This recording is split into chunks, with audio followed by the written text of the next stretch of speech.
औज़ुबिल्लाहिमिनश्शैतानिर्रजीम बिस्मिल्लाहिर्रहमानिर्रहीम। Dear students, अस्सलाम वालेकुम। उम्मीद करता हूँ आप तमाम स्टूडेंट्स खैरियत से होंगे। आज हमारा लेक्चर नंबर 2, जैसा कि मैंने पिछले लेक्चर में बताया था कि हम चैप्टर नंबर 2 से स्टार्ट करेंगे और चैप्टर नंबर 2 हमारा कौन सा है? Programming in C language.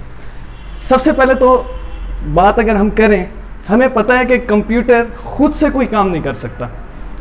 हमें कंप्यूटर को जो भी हमने उससे काम करवाना है, जो भी उससे फंक्शन परफॉर्म कराना है, उसके लिए इंस्ट्रक्शंस देनी पड़ती हैं। तो अभी जैसे यहाँ पे हमने बात की प्रोग्रामिंग, तो सबसे पहले हमारे पास क्वेश्चन ज़हन में ये आता है कि प्रोग्रामिंग है क्या। अगर मैंने जैसे यहाँ पे लिखा है, आप इसे देखें, set of instructions given to a computer, वो सेट ऑफ इंस्ट्रक्शंस जो या सेट ऑफ कोड्स जो हम कंप्यूटर को प्रोवाइड करते हैं कोई पर्टिकुलर टास्क परफॉर्म करने के लिए, उसे हम क्या कहेंगे? प्रोग्राम। अब हम इसको मुख्तलिफ मीनिंग्स में भी लेते हैं। हम प्रोग्राम भी इसे बोलते हैं, एप्लीकेशन भी बोलते हैं, सॉफ्टवेयर भी बोलते हैं। दो तीन इसके नाम है। जो भी चीज़ हो तो इसका हमारे पास बेसिकली होता एक ही है। क्या चीज़? Set of instructions to perform a particular task. वो इंस्ट्रक्शंस जो कोई खास काम करने के लिए हम कंप्यूटर को दें। जैसे मैं कहता हूं कि आपने यहाँ पे जैसे मैंने लिखा है sum is equal to a plus B, मैं कमांड दी, मैंने सेंटेक्स लिखा या मैंने कोई कोड लिखा कि a और b को ऐड कर दे, तो हमें कंप्यूटर क्या रिजल्ट देगा? जाहिर बात है एडिशन का रिजल्ट देगा, क्योंकि मैंने इंस्ट्रक्शन उसको जो दी एडिशन की इंस्ट्रक्शन, उसी इंस्ट्रक्शन पे उसने हमें आउटपुट दे दी। कंप्यूटर अपनी तरफ से कोई भी काम नहीं कर सकता। कंप्यूटर ने वही काम करना है जो हमने उसको इंस्ट्रक्शंस में कहा, इंस्ट्रक्शंस में उसको दिया। तो सबसे ज़्यादा अगर हम बात करें यूज़ होने वाली जो लैंग्वेज है, सी लैंग्वेज। स्टार्टिंग में सी लैंग्वेज बहुत ज़्यादा इस्तेमाल हुई, फिर जैसे जैसे वक्त बदलता गया C plus plus, C sharp, Java, इस तरह की लैंग्वेज के अंदर इंस्ट्रक्शंस दी जाने लगी, इस तरह की लैंग्वेज के अंदर प्रोग्रामिंग होने लगी, इस तरह की लैंग्वेज के अंदर कोडिंग दी जाने लगी। क्यों? ताकि हम अपने डेली रूटीन के टास्क को आसान बना सकें, डिजिटलाइज कर सकें और कंप्यूटर के जरिए उसको फास्ट कर सकें। लेकिन हर कोई भी लैंग्वेज हो, बात सिर्फ यही है कि programming language set of instructions to perform a particular task given to the computer, ये चीज़ हमारे पास क्या होगी? प्रोग्राम। अच्छा, अब किसी भी लैंग्वेज में जब भी हम प्रोग्रामिंग करते हैं उसके दो पार्ट्स आते हैं। एक आता है हमारे पास सिंटैक्स, दूसरा आता है semantic. Number 1 syntax, number 2 semantic. अब सिंटैक्स क्या होता है? जैसा कि हम जानते हैं, हम किसी भी लैंग्वेज में किसी भी लैंग्वेज की बात करें, वो उर्दू हो, इंग्लिश हो, अरबी हो, फारसी हो, कोई भी और लैंग्वेज हो, उसकी सबसे ज़्यादा इंपॉर्टेंट चीज़ होती है उसकी ग्रामर। उसी तरह प्रोग्रामिंग के अंदर सेट ऑफ रूल्स। कौन से रूल्स? वो रूल्स जो हम प्रोग्रामिंग को लिखने के लिए यूज करते हैं, जिनको फॉलो करके हम प्रोग्राम्स बनाते हैं, जिनको फॉलो करके हम प्रोग्राम की कोडिंग करते हैं, वो क्या चीज होगी? Syntax. Point number 1। Point number 2, इसी को हम ग्रामर ऑफ प्रोग्रामिंग लैंग्वेज भी कहते हैं। सिंटैक्स को ही ग्रामर ऑफ प्रोग्रामिंग लैंग्वेज भी कहा जाता है। तो दो चीजें हमें यहां से पता चली कि सिंटैक्स क्या होता है। नंबर 1 सेट ऑफ रूल्स, किसके? प्रोग्रामिंग लैंग्वेज के। और प्रोग्रामिंग लैंग्वेज किसी क्या होती है हमारे पास? Set of instructions.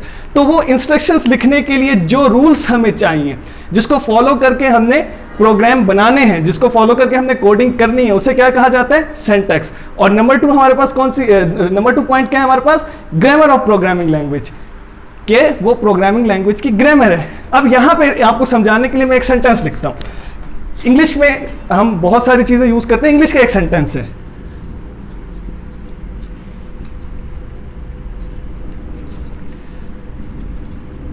एक मिनट के लिए आप ये सेंटेंस पढ़िए।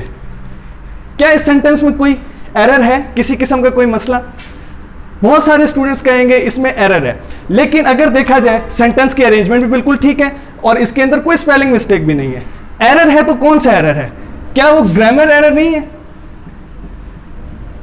यानी कि मैंने इसकी ग्रामर गलत लिखी है, मैंने यहां पे टेंस का गलत इस्तेमाल किया, तो जाहिर ही बात है जब भी मैं ये सेंटेंस अगर पेपर में लिखूंगा तो मार्क्स नहीं मिलेंगे, ऑटोमेटिकली मार्क्स हमारे कटेंगे। क्यों?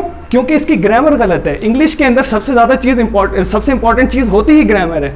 उसी तरह हमारी प्रोग्रामिंग के अंदर सबसे इंपॉर्टेंट चीज़ सिंटैक्स। अगर हमारी ग्रामर, हमारी सेट ऑफ रूल्स ही गलत हो गए तो हमारा प्रोग्राम आगे नहीं चल सकता, चाहे वो एक डॉट ही क्यों ना हो, एक सेमीकोलन ही क्यों ना हो।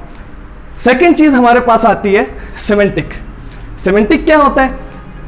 अब सेट ऑफ रूल्स तो हो गए, हमने प्रोग्रामिंग तो कर ली, अब सिमेंटिक में क्या आएगा? इसमें भी दो पॉइंट्स। पॉइंट नंबर 1, सिमेंटिक क्या है? Meaning to the programming language. ये प्रोग्रामिंग लैंग्वेज को मीनिंग प्रोवाइड करता है।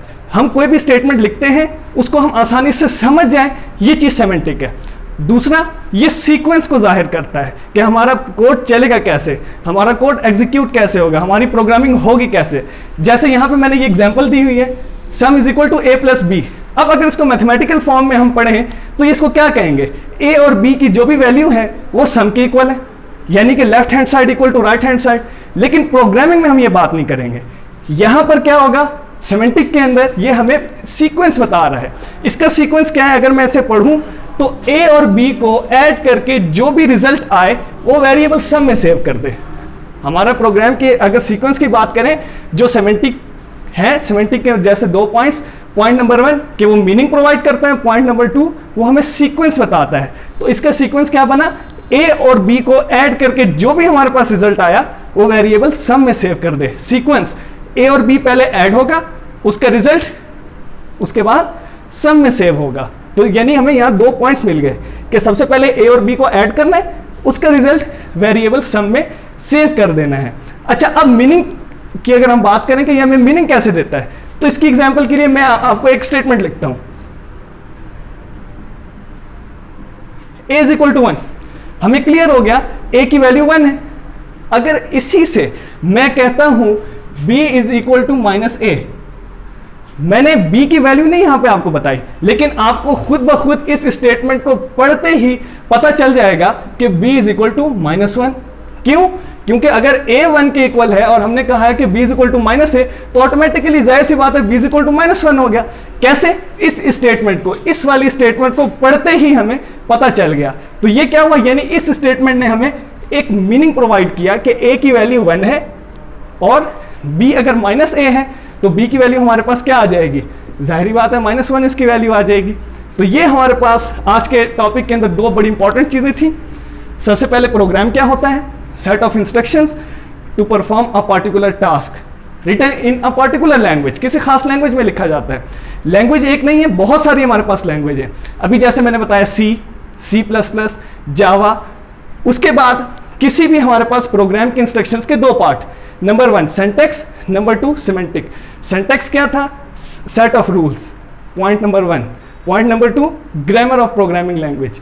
दूसरा पॉइंट हमारे पास क्या था, सिमेंटिक। सिमेंटिक को हमने क्या बोला, semantic give meaning to the program, programming language को मीनिंग प्रोवाइड करता है, इससे हमें प्रोग्राम समझ आना शुरू हो जाता है। और दूसरा सीक्वेंस। सीक्वेंस कैसे, जैसे मैंने यहाँ पे एक एक्सप्रेशन लिखी, sum is equal to A plus B. क्या मतलब हुआ, ए और बी को ऐड करके वेरिएबल सम में सेव कर दें। मैथ वाला यहाँ पे रूल नहीं चलेगा कि मैथ में जैसे हम कहते हैं left hand side equal to right hand side.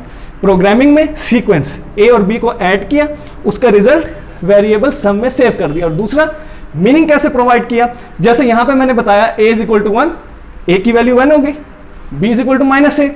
मैंने b की वैल्यू नहीं बताई, लेकिन ऑटोमेटिकली आपको पता चल गया कि b क्या है, माइनस 1। तो ये हमारे पास क्या है, सेमेंटिक। और लास्ट में आपको बताता चलूं कि प्रोग्रामिंग के अंदर जो सबसे ज्यादा इंपॉर्टेंट चीज है, सिंटैक्स। जिस तरह अभी मैंने यहां पे आपको एग्जांपल दी, जुमला बिल्कुल ठीक है, कोई इसमें मसला नहीं है, ग्रामर गलत है। अगर ग्रामर गलत होगी, उर्दू हो इंग्लिश हो, आपके मार्क्स कटते हैं। तो उसी तरह अगर हमारा सिंटैक्स, सेट ऑफ रूल्स वही ठीक नहीं है, तो किस तरह आपको मार्क्स मिल सकते हैं। तो सबसे ज़्यादा आपने सिंटैक्स की प्रैक्टिस करनी है, आपने प्रोग्राम को बार बार प्रैक्टिस करना है। और अगर कोई चीज़ आपको समझ नहीं आती तो आप पूछिएगा। नेक्स्ट लेक्चर के अंदर हम इंशाल्लाह लो लेवल लैंग्वेज और हाई लेवल लैंग्वेज के ऊपर बात करेंगे। तब तक के लिए अल्लाह हाफिज़।